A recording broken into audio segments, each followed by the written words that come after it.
अस्सलामुअलैकुम। ये रेडियो सदाए हुर्रियत जम्मू कश्मीर है। नसीमा खातून से मुख्य समाचार सुनिए। संपूर्ण भारत में लोग ऑक्सीजन सिलेंडरों की भीख मांग रहे हैं। भारत में गहराते कोविड-19 के मध्य सोशल मीडिया पर ऑक्सीजन की उत्तेजित मांग।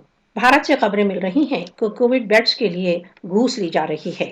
कोविड रोगियों के लिए भारतीय जनता पार्टी शासित कर्नाटक प्रांत में बेड उपलब्ध करना एक भयंकर स्वप्न हो गया है।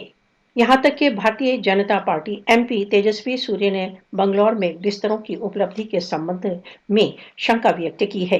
बंगलौर में तेजस्वी सूर्य सहित भारतीय जनता पार्टी नेता कोविड बेड्स के एलोकेशन में भ्रष्टाचार का रहस्य उद्घाटन करने के स्थान पर इस स्कैम के लिए मुस्लिम स्टाफ पर आरोप लगा रहे हैं। बंगलौर स्थित भारतीय जनता पार्टी नेता तेजस्वी सूर्य कोविड बेड्स के स्कैम को सांप्रदायिकता का रंग देकर कर्नाटक में अपने दल की सरकार से ध्यान हटाने का प्रयत्न कर रही है। कर्नाटक में कोविड बेड्स के मुद्दे के सांप्रदायिकरण के प्रयत्नों पर भारतीय जनता पार्टी नेताओं के विरुद्ध व्यापक आलोचना। कर्नाटक असेंबली में विपक्षी नेताओं ने कोविड बेड्स की कमी के संबंध में भारतीय जनता पार्टी नेताओं के आचरण को दुर्भाग्यपूर्ण तथा असंवेदनशील कहा है।